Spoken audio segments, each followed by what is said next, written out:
So hello everyone. তো আজ আমরা কোষে দেখি 1.1-এ 6 নম্বরের যে অঙ্কগুলো রয়েছে সেগুলো করব। এখানে বিবৃতি থেকে একচল বিশিষ্ট দ্বিঘাত সমীকরণ আমাদের গঠন করতে হবে। প্রথম অঙ্কটি যেটা বলেছে সেটা হচ্ছে একটি আয়তাকার ক্ষেত্রের কর্ণের দৈর্ঘ্য 15 মিটার এবং তার দৈর্ঘ্য প্রস্থ অপেক্ষা 3 মিটার বেশি। তো প্রথমে আয়তক্ষেত্র কি আমরা দেখে নিই। আয়তক্ষেত্র ওয়ান টাইপ অফ চতুর্ভুজ যার বিপরীত দুটো বাহু পরস্পর সমান এবং প্রতিটি কোণ 90 ডিগ্রি। তো এটাকে আমরা বলবো দৈর্ঘ্য এবং এটাকে আমরা বলবো প্রস্থ। এবং এই কর্নার থেকে যখন এই কর্নার কানেক্ট করব তখন সেটাকে আমরা বলবো কর্ণ। সেম ওয়েজ এই কর্নার থেকে যখন এই কর্নারে কানেক্ট করব তখন সেটাকে বলা হয় কর্ণ। অর্থাৎ এটা দৈর্ঘ্য, এটা প্রস্থ অ্যান্ড এটা কর্ণ। তো এখানে অঙ্কে বলে দেওয়া আছে শুধু কর্ণের দৈর্ঘ্য দিয়ে দেওয়া আছে আর বলেছে যে তার দৈর্ঘ্য প্রস্থ অপেক্ষা 3 মিটার বেশি। বোঝাই যাচ্ছে দৈর্ঘ্য অলওয়েজ বড় হবে। তো এখানে আমরা লিখে নিই যেটা আমাদের প্রদত্ত আছে। প্রদত্ত কর্ণের দৈর্ঘ্য সমান সমান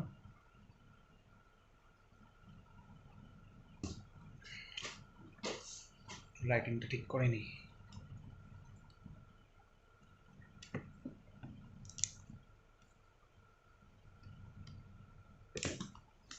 সরি, বোঝা যাচ্ছে অনেকটা ক্লিয়ার। তো কর্ণের দৈর্ঘ্য এখানে দিয়ে দেওয়া আছে 15 মিটার। আমরা জানি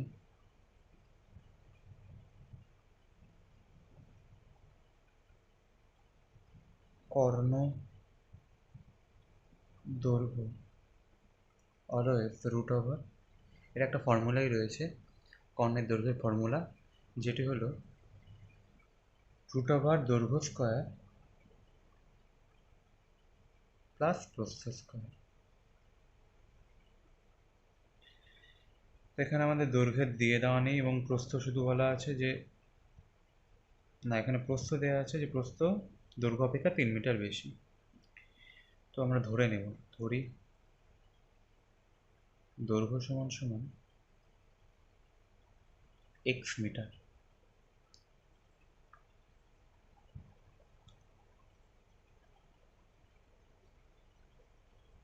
এবং দৈর্ঘ্য, সরি এখানে দৈর্ঘ্য ধরলে হবে না, এখানে আমাদের প্রস্থ ধরতে হবে, কারণ বলেছে দৈর্ঘ্য প্রস্থের তুলনায় 3 মিটার বেশি।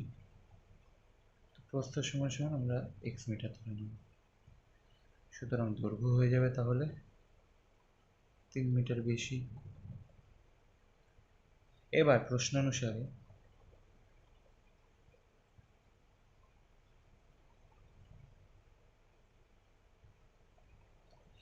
আমাদের দৈর্ঘ্য বেরিয়ে গেছে, প্রস্থ বেরিয়ে গেছে এবং কর্ণের দৈর্ঘ্য দেওয়া আছে। তো আমরা বলতে পারি প্রশ্ন অনুসারে রুট ওভার দৈর্ঘ্যের স্কোয়ার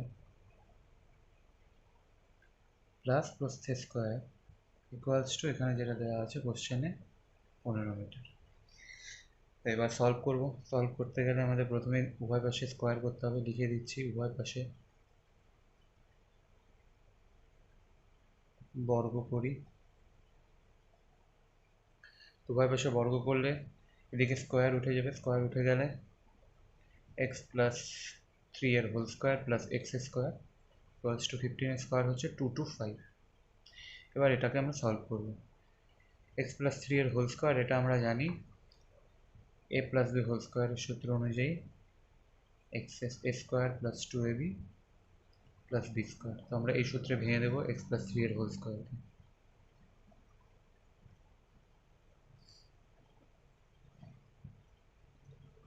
বা x square plus 2 into a মানে এক্স, বি মানে এখানে 3 plus b square plus x square যেমন ছিল সেরকমই থাকবে এবং এটা 225-এর সমান।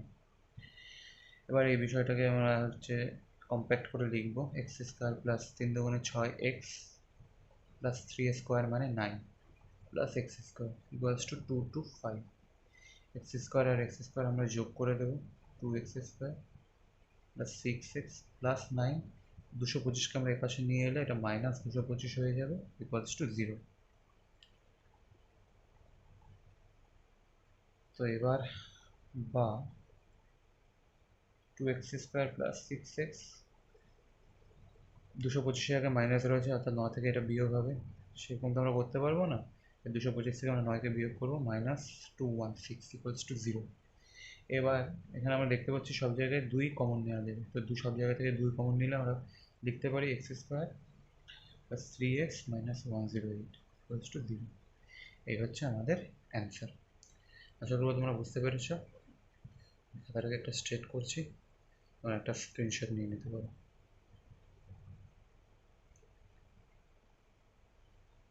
এবার আমরা চলে আসি নেক্সট অঙ্কের ক্ষেত্রে। এখানে বলেছে এক ব্যক্তি 80 টাকায় কয়েক কিগ্রা চিনি ক্রয় করলেন। যদি ওই টাকায় তিনি আরও 4 কিগ্রা চিনি বেশি পেতেন তবে তার কিগ্রা প্রতি চিনির দাম 1 টাকা কম হতো। তো আমরা তো জানি না তিনি 80 টাকায় কত কেজি চিনি কিনেছেন, তো আমরা ধরে নেব, ধরি এক্স কিগ্রা চিনি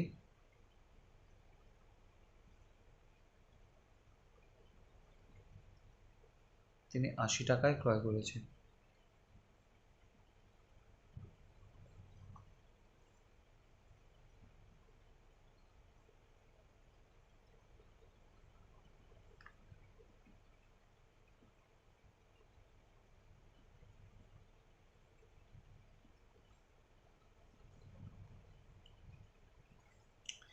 বলেছে যে প্রতি কিগ্রা চিনির দাম 1 টাকা কম হতো যদি তিনি এই 80 টাকায় এক্স কিগ্রার পরিবর্তে এক্স প্লাস 4 কিগ্রা তিনি চিনি পেতেন। এই প্রতি কিগ্রা চিনির দাম আমরা আগে বের করে নেব। 1 কিগ্রা মানে প্রতি কিগ্রা মানে প্রতি 1 কিগ্রা চিনির দাম তিনি কত টাকায় কেনেন, 80/100 টাকায় ক্রয় করেছেন। কেন 80/100 হবে? কথার কথা আমরা এখানে ধরে নিচ্ছি যে তিনি 5 কেজি চিনি 80 টাকায় কিনেন, তাহলে 1 কেজি চিনি কিনতে তার কত খরচ হবে? 80 দিয়ে 5কে ভাগ করতে হবে, মানে 16 টাকা করে। তো সেই জন্যই আমরা এখানে তো আর 5 নেই, তাই এক্স রয়েছে, তাই 80কে এক্স দ্বারাই ভাগ করব। বোঝা গেল? এবার আমরা দেখব যে যদি তিনি এক্স প্লাস 4 কিগ্রা চিনি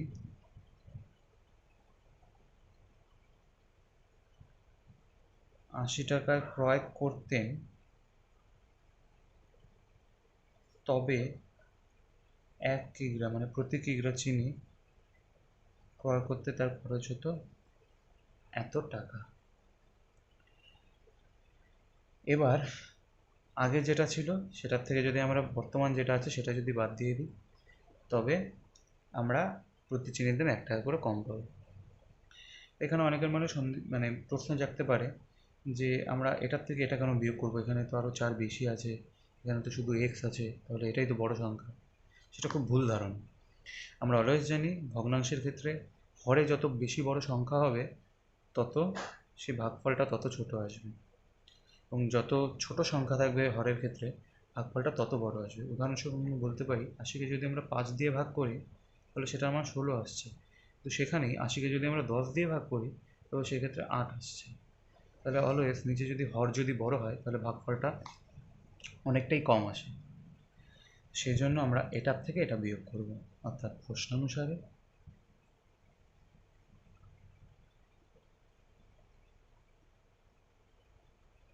80/x minus 80/x plus 4 equals to 1। আশা করবো তোমরা বুঝতে পেরেছো।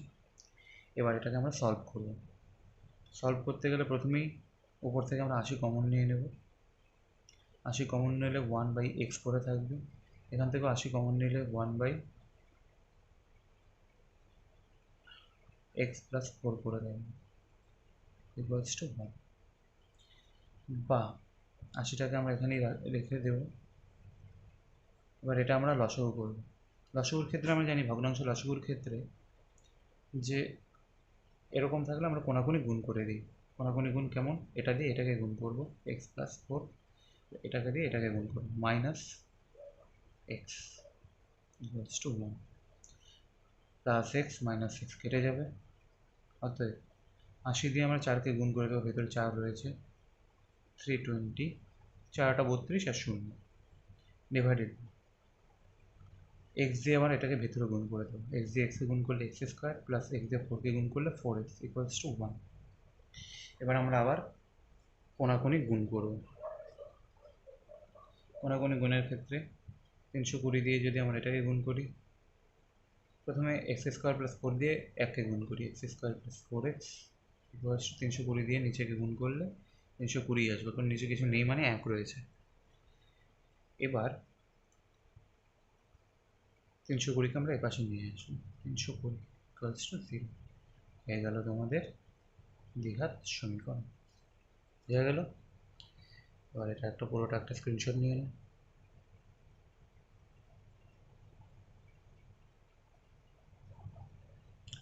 এবার আমরা চলে আসছি তৃতীয় নাম্বার অঙ্কের ক্ষেত্রে, 3 নাম্বার। এখানে বলেছে দুটি স্টেশনের মধ্যে দূরত্ব 300 কিলোমিটার। দুটো স্টেশন, এটা একটা স্টেশন, এটা একটা স্টেশন, তাদের মধ্যে দূরত্ব 300 কিমি। তো একটি ট্রেন প্রথম স্টেশন থেকে সমবেগে দ্বিতীয় স্টেশনে গেল। তো একটা ট্রেন এই 300 কিলোমিটার জার্নি গেল, নির্দিষ্ট একটা গতিবেগে গেছে, সেটা কোন গতিবেগে সেটা আমাদের দিয়ে দেওয়া নেই, বরঞ্চ এটা বলা আছে যদি সেই গতির যা ছিল তার তুলনায় যদি 5 কিলোমিটার বেশি যদি যেত, বেশি গতিতে যদি 300 কিলোমিটার রাস্তাটা যেত, তাহলে সময় লাগতো 2 ঘন্টা কম। এক্ষেত্রে একটা সূত্র আমরা মনে রাখবো অলওয়েজ, সেই সূত্রটা হচ্ছে সময়, গতিবেগ এবং দূরত্বের সূত্র। আমরা অলওয়েজ জানি দূরত্ব সমান সমান গতিবেগ ইন্টু সময়, বা এখান থেকে আমরা বলতে পারি সময় সমান সমান, সময়টাকে এপাশে স্থির রাখবো, গতিবেগটাকে দূরত্বের নিচে চলে নিয়ে আসবো, অর্থাৎ দূরত্ব ডিভাইডেড বাই গতিবেগ। এবার এই সূত্রের উপর বেস করে আমাদের অঙ্কটা হবে। আমরা বলতে পারি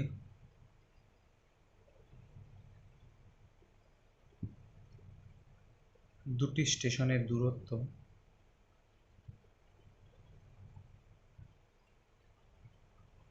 সমান সমান 300 কিমি। এবার বলেছে একটি ট্রেন ঘন্টায়, তো ট্রেনের গতিবেগটা আমরা ধরে নিচ্ছি, ট্রেনের গতিবেগ সমান সমান এক্স কিমি পার ঘন্টা। 1 ঘন্টায় এক্স কিমি যায়। তো ট্রেনটির সময় কত লাগে? ট্রেনের সময় সেই 300 কিলোমিটার জানি, আমরা বলে দিয়েছি এখানে যে সময় সমান সমান দূরত্ব বাই গতিবেগ, তো দূরত্ব তো দিয়ে দেওয়াই আছে 300, আর গতিবেগ এক্স। তো এত ঘন্টা আমাদের সময় লাগে সেই 300 কিলোমিটার যেতে। এবার অঙ্কে যেটা বলেছে তিনটির গতিবেগ ঘন্টায় 5 কিলোমিটার বেশি হলে, তো গতিবেগ আমরা লিখে নিই, গতিবেগ 5 কিমি বেশি হলে, অর্থাৎ এক্স প্লাস 5 হলে সময় লাগবে 300 ডিভাইডেড বাই এক্স প্লাস 5, এত ঘন্টা। এবার প্রশ্ন অনুসারে বলেছে যে এখান থেকে যদি আমরা এটাকে বিয়োগ করি, মানে বিয়োগ ইন দ্য সেন্স এখানে সময় বেশি লাগবে না এখানে সময় বেশি লাগবে, অবভিয়াসলি যে এখানে হচ্ছে যেহেতু 5 ঘন্টা স্পিড বেশি, তার মানে এখানে সময়টা বেশি লাগবে আর এখানে সময়টা কম লাগবে। তাই বলেছে এখান থেকে যে যদি 5 কিলোমিটার ঘন্টায় বেশি হতো তাহলে দ্বিতীয় ট্রেনটির 2 ঘন্টা সময় কম লাগতো। কারণ আমরা বলতে পারি প্রশ্ন অনুসারে 300 divided by x minus 300 divided by x plus 5 বলছে এটার মান হচ্ছে 2। এবার আমরা এটাকে সলভ করব। প্রথমে 300 কমন নিয়ে নেব, 300 কমন নিলে 1 by x, 1 by x plus 5, 2 2 দিয়ে এটাকে আমরা ডিরেক্ট কেটে দেবো 150, আর এখানে 1 করে থাকবে। তো 150কে আমরা এভাবেই রেখে দেবো 150-র মতন। এবার লসাগু করবো, ভগ্নাংশের লসাগু একটু আগে যেটা শিখেলাম আমি, যে ভগ্নাংশের লসাগুর ক্ষেত্রে আমরা কী করি, কোনাকুনি গুণ করি। কোনাকুনি গুণ কেমন না, x+5 দিয়ে 1কে গুণ, x+5, এই x দিয়ে মাইনাস চিহ্ন মাইনাসের মতন বসবে, x দিয়ে 1কে গুণ, সমান সমান 1, মাইনাস এক্স প্লাস এক্স কেটে যাবে, প্লাস 150 দিয়ে আমরা এদিকে 5কে গুণ করবো, 150 দিয়ে 5কে যদি আমরা গুণ করি 750 হয়ে যাবে, ডিভাইডেড বাই নিচে এক্স দিয়ে এক্সকে গুণ করলে এক্স স্কোয়ার প্লাস এক্স দিয়ে 5কে গুণ করলে 5x ইকুয়ালস টু 1 হয়ে গেল।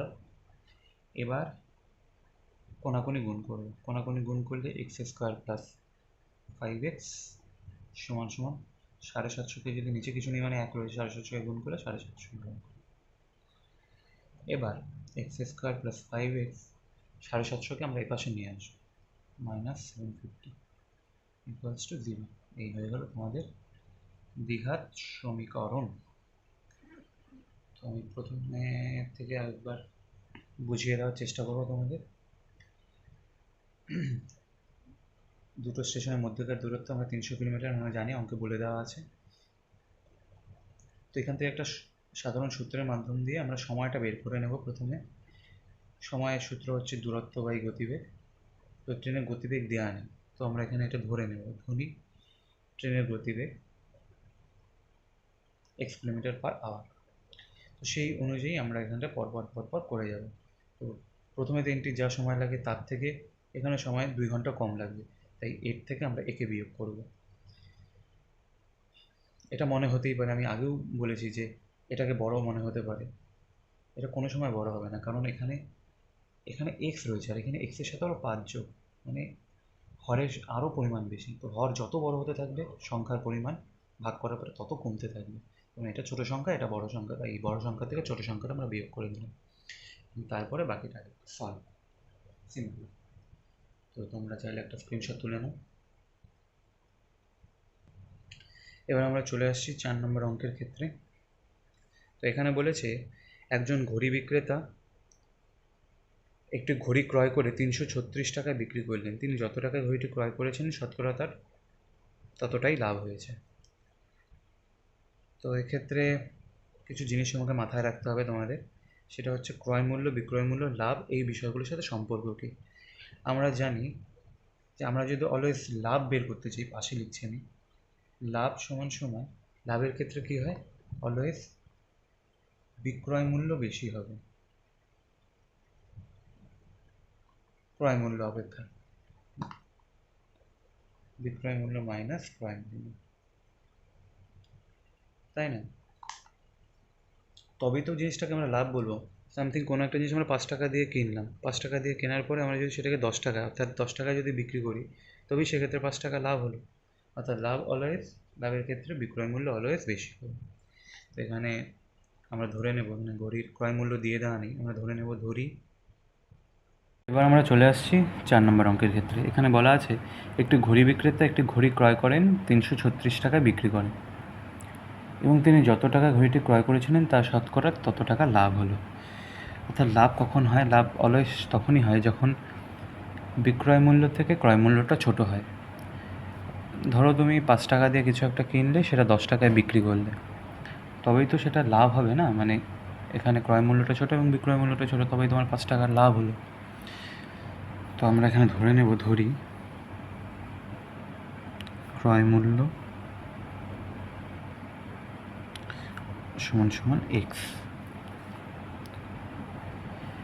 এবার বিক্রয় মূল্য, হ্যাঁ তো বিক্রয় মূল্য দেয়াই আছে, সুতরাং বিক্রয় মূল্য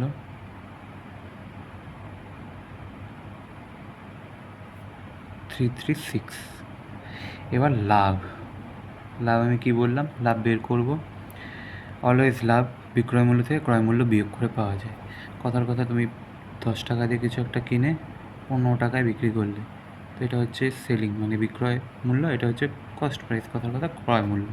তো আমরা প্রফিট মানে লাভ কীভাবে বের করবো, 15 থেকে 10কে বিয়োগ করে দেবো, অর্থাৎ সেলিং মানে বিক্রয় মূল্য থেকে ক্রয় মূল্যটাকে বিক্রি করে দেবো। সেম এখানেও তাই করব, লাভ বের করতে গেলে বিক্রয় মূল্যটা থেকে ক্রয় মূল্যটা আমরা বিয়োগ করে দেবো, করে দিলাম। এবার বলেছে প্রশ্নানুসারে তিনি যত টাকায় ঘড়িটি ক্রয় করেছিলেন শতকরা তার তত টাকাই লাভ হয়েছে। আমরা বলতে পারি প্রশ্নানুসারে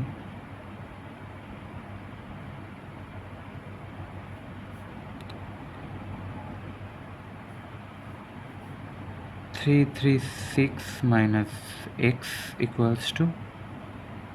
যত টাকা দিয়ে কিনেছিলাম তার শতকরা 100, এটা তার লাভের পরিমাণ। এবার এটাকে সলভ করতে হবে এখন। তো সলভ কীভাবে করব, এটাকে আমরা এভাবেই রেখে দিলাম, এক্স দিয়ে এক্সকে গুণ করলে x² - 100 বাই 100, দুঃখিত, মাইনাস নয় বাই 100। এবার x² দিয়ে এখানে গুণ করব, নিচে কিছু নাই মানে রয়েছে 1 লেখা উচিত না, কিন্তু আমি তোমাদের বোঝার সুবিধার্থে বলে দিলাম নিচে 1। তো x² দিয়ে এবার 1কে গুণ করলে x² হবে, ইকুয়ালস টু 100 দিয়ে এবার পুরো এই সংখ্যাটাকে গুণ করবো আমরা। গুণ করলে এটা দিয়ে তো 0 0 হয়ে যাবে, আর 100 দিয়ে এক্সকে গুণ করলে 100x। এবার x², এই 100xকে এ পাশে আমরা নিয়ে আসবো, প্লাস 100x। এই সংখ্যাটাকে আমরা এ পাশে নিয়ে আসবো, এখানে কিছু নেই মানে প্লাস রয়েছে, এ পাশে আনলে মাইনাস হয়ে যাবে, -0। এই হচ্ছে তোমাদের দ্বিঘাত সমীকরণ। আশা করব বুঝতে পেরেছ। তো আমি একটু পজ করলাম হালকা, তোমরা চাইলে একটা স্ক্রিনশট নিয়ে নিতে পারো। নেক্সট এবার আসছি আমরা 5 নম্বর অঙ্কের ক্ষেত্রে।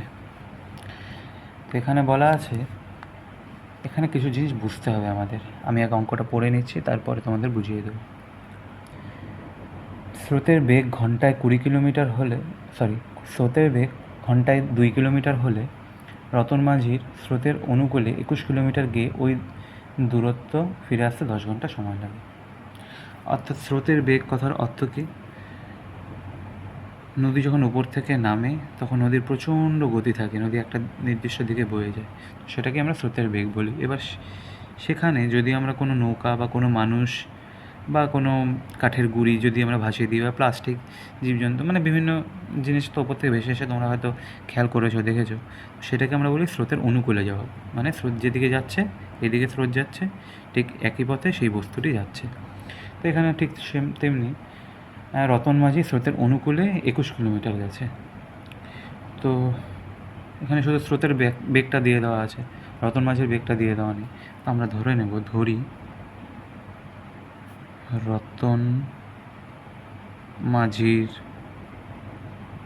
বেগ সমান x কিমি পার ঘন্টা। বেগকে আমরা সবসময় কিমি পার ঘন্টা আকারে লিখি। তো এবার যেটা বলেছে সেটা হচ্ছে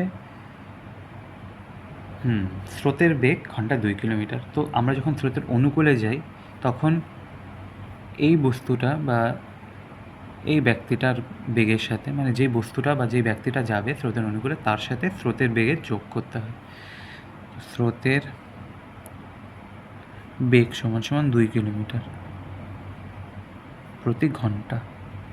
তাহলে আমরা বলতে পারি স্রোতের অনুকূলে বেগ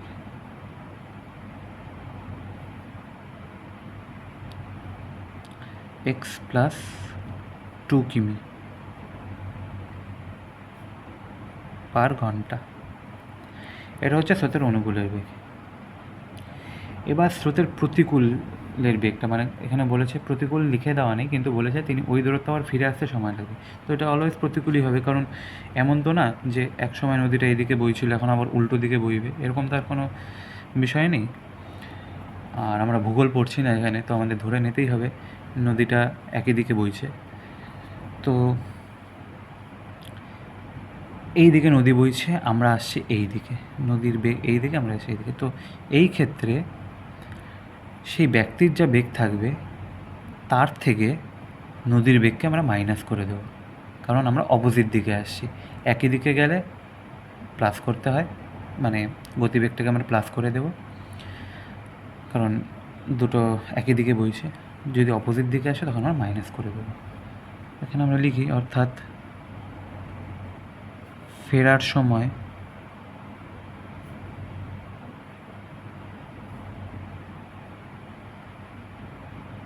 বেগ ছিল x-2 কিমি। এইবার যেটা বলেছে যে স্রোতের অনুকূলে 21 কিলোমিটার গিয়ে ওই দূরত্ব আবার ফিরে আসতে 10 ঘন্টা সময় লাগে। তো আমরা জানি প্রশ্ন অনুসারে আমরা লিখতে পারি যে, ঠিক আছে আমরা এখানে না, তোমাদের সুবিধার জন্য আমি আরেকটা লাইন করে দিচ্ছি। তাহলে আমরা বলতে পারি যে স্রোতের অনুকূলে সময় কত লাগবে আর প্রতিকূলে সময় কত লাগবে। স্রোতের অনুকূলে সময় লাগবে, আমরা জানি এখানে ডিস্টেন্সটা দিয়ে দেওয়া আছে, ডিস্টেন্স হচ্ছে 21 কিলোমিটার দূরত্বটা। তো অনুকূলে যেতে সময় লাগে, আমরা জানি সময় সমান দূরত্ব বাই বেগ। তো স্রোতের অনুকূলে যেহেতু লিখছি তাই অনুকূলের দূরত্ব প্লাস ডিভাইডেড বাই বেগ x+2। আর স্রোতের বিপরীতে সময় লাগে দূরত্ব বাই বেগ x-2। এটা হচ্ছে স্রোতের বিপরীত। এবার প্রশ্ন অনুসারে আমরা বলতে পারি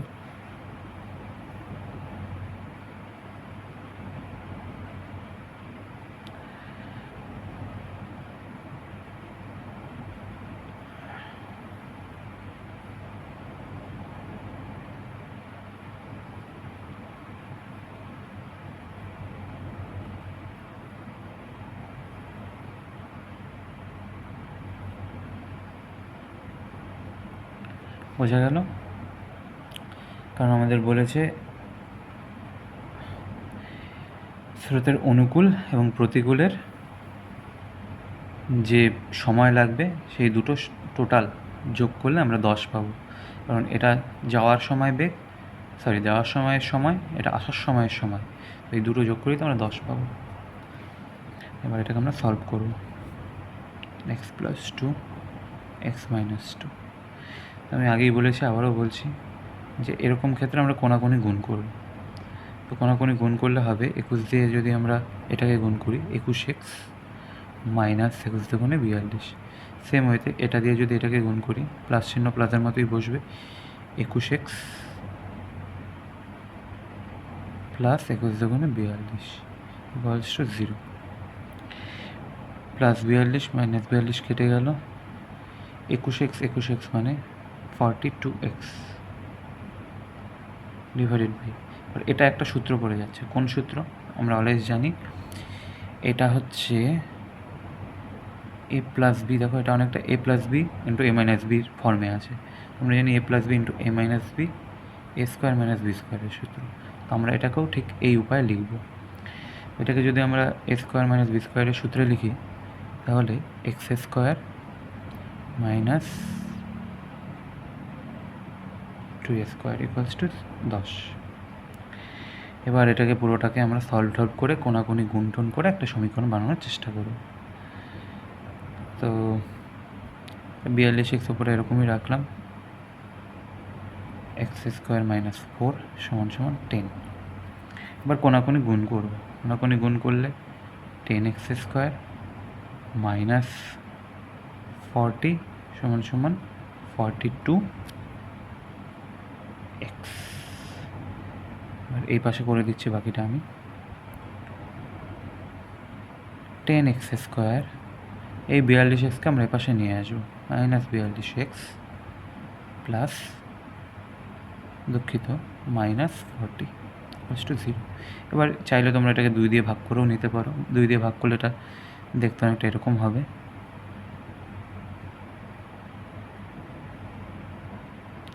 এই হলো তোমাদের দ্বিঘাত সমীকরণ, এই হলো উত্তর। তো তোমরা একবার পুরোটার একটা স্ক্রিনশট নিয়ে নিতে পারো একটা।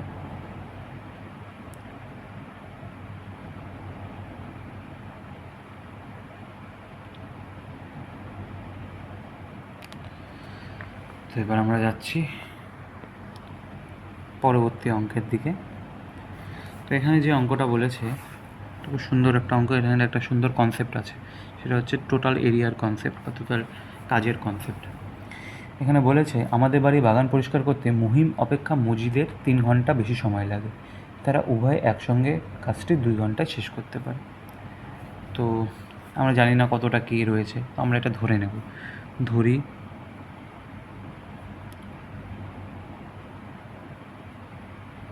সম্পূর্ণ কাজটি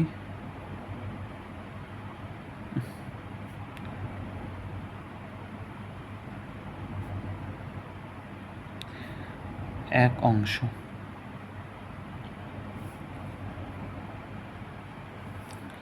তো এখানে বলছে মহিম অপেক্ষা মজিদের 3 ঘন্টা, তাহলে আমরা মহিমের সংখ্যাটাকে বের করি। মহিম এখানে আমরা ধরে নেব, ধরি মহিম এক্স ঘন্টায় এক অংশ কাজ করে, মানে পুরোটা মহিম এক্স ঘন্টায় করে ফেলে। ঠিক আছে, তো আমরা এখানে লিখব মহিম 1 ঘন্টায় কতটা করে, 1/x অংশ। বোঝা গেল?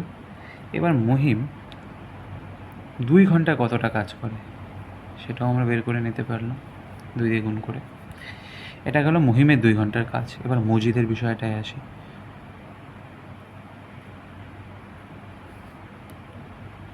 মজিদ বলেছে পুরো অংশটা কাজ করতে মহিমের থেকে 3 ঘন্টা বেশি সময় লাগে, অর্থাৎ মজিদ এত ঘন্টায় 1 অংশ কাজ করে।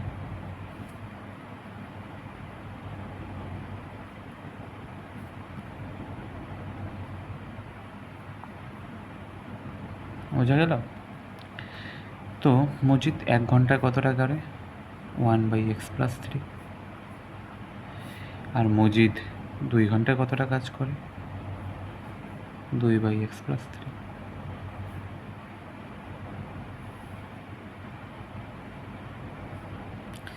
তো এবার বলেছে প্রশ্নানুসারে এরা দুইজন 2 ঘন্টায় যে পরিমাণ কাজ করে সেটা করলেই পুরো বাগানটা অর্থাৎ এক অংশ কাজটা সম্পূর্ণ কমপ্লিট হয়ে যায়। তো আমরা এখানে লিখতে পারি যে এই দুজনের 2 ঘন্টার কাজের যোগফল যদি যোগ করি তাহলে পুরো 3 অংশের কাজ হয়ে যায়, পুরো 1 অংশের কাজ হয়ে যায়। তো এবার আমরা সেম ওয়েতে সলভ করব।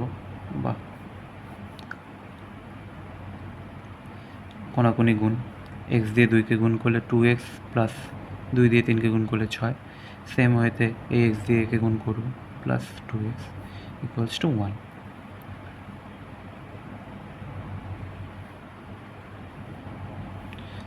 Four x plus 6 equals to 1 divided by x দিয়ে এটাকে গুণ করে দেবো, x² প্লাস 3x। বা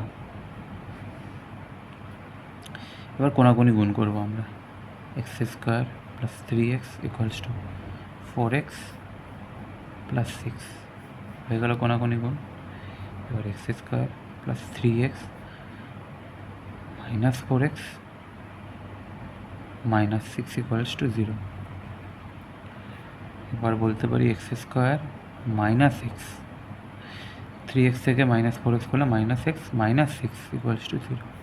এই হলো তোমাদের দ্বিঘাত সমীকরণ। বোঝা গেল? তো একবার আমি সম্পূর্ণ বিষয়টা একবার দেখে নিতে বলবো। তোমরা চাইলে স্ক্রিনশট নিয়ে নিতে পারো, আমি এরকম করে দিয়ে দিলাম।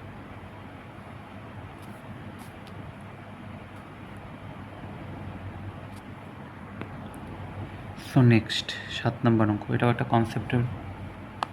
কনসেপচুয়াল একটা বিষয়। তো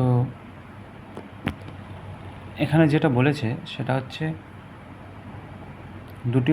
2 অঙ্ক বিশিষ্ট একটি সংখ্যার একক স্থানীয় অঙ্ক দশস্থানীয় অঙ্ক অপেক্ষা 6 বেশি।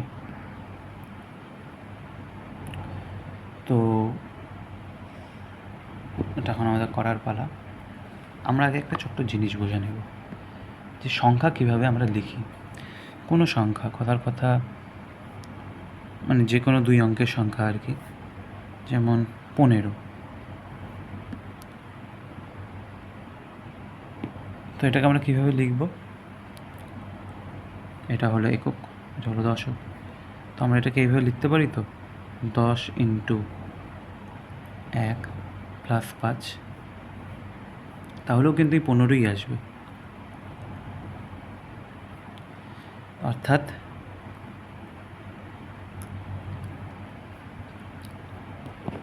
যে কোনো সংখ্যাকে আমরা, যে কোনো 2 ঘরের সংখ্যাকে আমরা এইভাবে লিখতে পারি। তো এবার আমরা অঙ্কটার ক্ষেত্রে আসি। এখানে বলেছে 2 অঙ্ক বিশিষ্ট একটি সংখ্যার একক স্থানীয় অঙ্কটি দশক স্থানীয় অঙ্ক অপেক্ষা 6 বেশি এবং অঙ্কদের গুণফল সংখ্যাটির চেয়ে 12 কম। তো 2 অঙ্ক বিশিষ্ট একটি সংখ্যা একক স্থানীয় অঙ্কটি দশক স্থানীয় অঙ্ক অপেক্ষা 6 বেশি।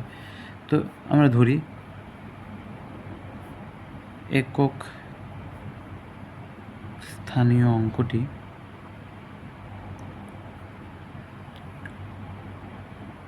এখানে কি বলেছে, একক স্থানীয় অঙ্কটি দশক স্থানীয় অঙ্ক অপেক্ষা, আচ্ছা তাহলে আমরা দশকটা ধরে নিই। দশক স্থানীয় অঙ্ক সমান সমান এক্স। সুতরাং একক স্থানীয় অঙ্ক হবে, একক স্থানীয় অঙ্কটি তার মানে দাঁড়াবে x + 6। ঠিক আছে, এবার আমরা এই ফরমেশনে সংখ্যাটিকে তৈরি করার চেষ্টা করব। সংখ্যাটি যদি আমরা তৈরি করতে চাই তাহলে প্রথমে দশক স্থানীয় অঙ্কের সাথে 10 গুণ করে দেব, দেন এটাকে আমরা যুক্ত করে দেবো, x + 6 হয়ে গেল সংখ্যাটি। এবার বলেছে এই সংখ্যাটি কিনা অঙ্কদ্বয়ের গুণফল, মানে এই অঙ্কদ্বয়ের গুণফলের থেকে 12 কম। সুতরাং প্রশ্নানুসারে আমরা বলতে পারি 10x + x + 6 =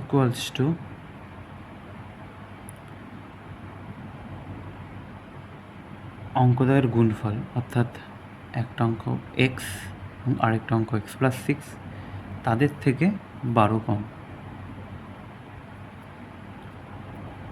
বুঝে গেল? আমরা এটাকে সলভ করব। 10x + x + 6 = x দিয়ে যদি এটাকে আমরা গুণ করি তাহলে x² + 6x - 12।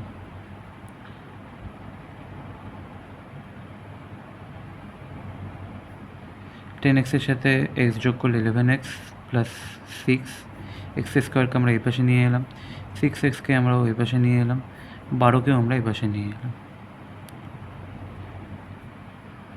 x² এর জায়গায়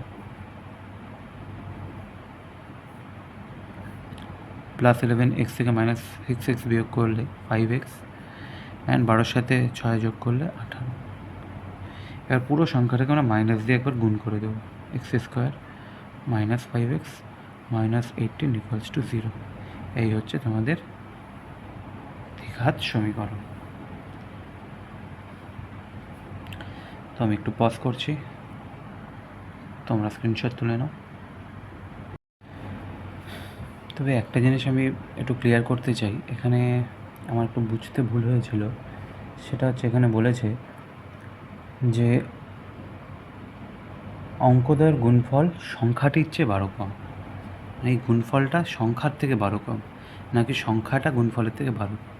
আমার এটা কোশ্চেনটা বুঝতে ভুল হয়েছে, তো এই সলভটা করবে না, এটা আমরা নতুন করে আবার করব। ঠিক আছে, তো প্রশ্ন অনুসারে বলা যায় 10x + x + 6 এটার থেকে 12 কম সংখ্যাদ্বয়ের গুণফলটা।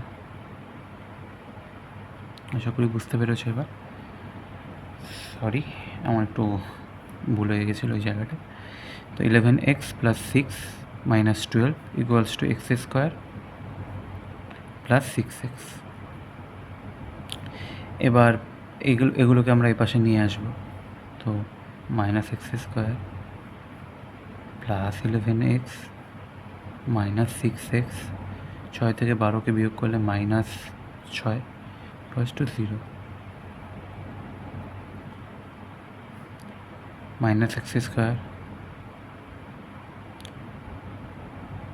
প্লাস 5x, 11 থেকে 6 বিয়োগ করলে plus 5x minus 6 equals two 0। বা এবার সবগুলোকে মাইনাস দিয়ে একবার গুণ করে দিই, x square minus 5x plus 6 equals two 0। এই তোমাদের দ্বিঘাত সমীকরণ।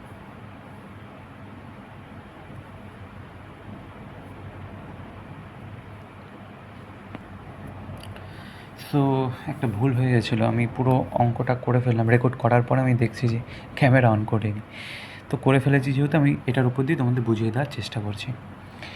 তো অঙ্কটিতে বলেছিল 45 মিটার দীর্ঘ আর 40 মিটার প্রস্থযুক্ত একটা রাস্তা রয়েছে। এটা বাইরে লিখবো না, এটা আমরা ভেতরে লিখব, কারণ এটা হচ্ছে মাঠের দৈর্ঘ্য নাকি পুরোটার দৈর্ঘ্য। আর এই প্রস্থের মানটাই দিয়ে দেওয়া আছে 40 মিটার। তো এরকম একটা মাঠ রয়েছে, মাঠের চারপাশে এরকম রাস্তা রয়েছে। তো রাস্তার কোনো কিছু দেওয়া নেই, আমি ধরে নিলাম। আবার বলেছে সমান মাপের রাস্তা, তো রাস্তার এইদিকে এক্স, এইদিকে এক্স, সেম ওয়েতে প্রস্থ অনুযায়ীও এদিকে এক্স, এইদিকে এক্স, মানে এই এক্সটা এখানে হবে না, এখানে হবে, কারণ দৈর্ঘ্যের দিকেও এক্স, দৈর্ঘ্যের দিকে এক্স বেশি, প্রস্থের দিকেও এক্স বেশি, প্রস্থের দিকে এক্স বেশি, মানে সমান মাপের রাস্তা আমরা এক্স ধরে নিয়েছি। তো আয়তক্ষেত্রের মাঠের দৈর্ঘ্য আমরা 45 মিটার লিখেছি, প্রস্থও লিখেছি, ক্ষেত্রফল বের করে নিলাম। ক্ষেত্রফলের সূত্র আমরা জানি, দৈর্ঘ্য ইন্টু প্রস্থ হয়। তো সেই অনুযায়ী আমরা ক্ষেত্রফল বের করে নিয়েছি। এবার আমরা ধরে নিয়েছি চারিপাশে এক্স মাপের রাস্তা রয়েছে।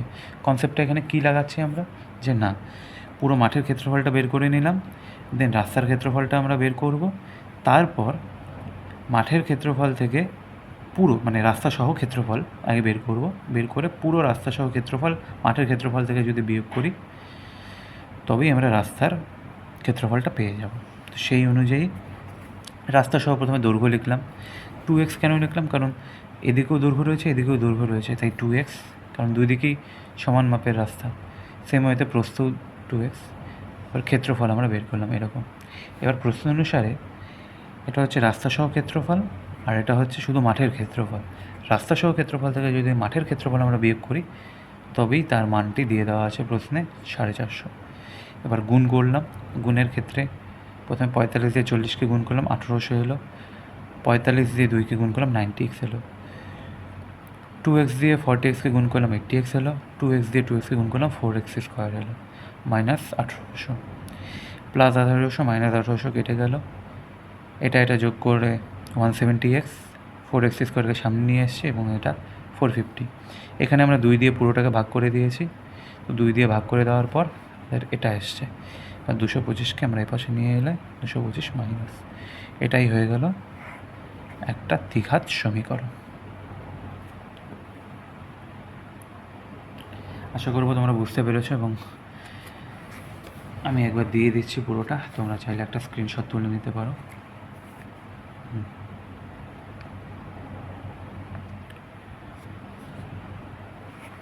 তো আজ সেশন এখানেই শেষ করছি। আজ একটা খুব বাজে এক্সপিরিয়েন্স আমার সাথে হয়ে গেল, সেটা হচ্ছে আমি শেয়ার করছি তোমাদের সাথে। সেটা হচ্ছে আমি একবার পুরো তোমাদের জন্য এই সেশনটা রেকর্ড করেছিলাম। তো রেকর্ড করার পর আমি দেখছি আমি ক্যামেরা সুইচ অন করিনি, মানে চালুই করিনি। তো এনার্জিটা অনেকটা লেস হয়ে গেছে। এখন প্রায় রাত 2টোই বাজে। তো আমি পুরো রেকর্ডিং তোমাদের জন্য এখানেই কমপ্লিট করলাম। তো চাই তোমাদের সেরাটা দিতে।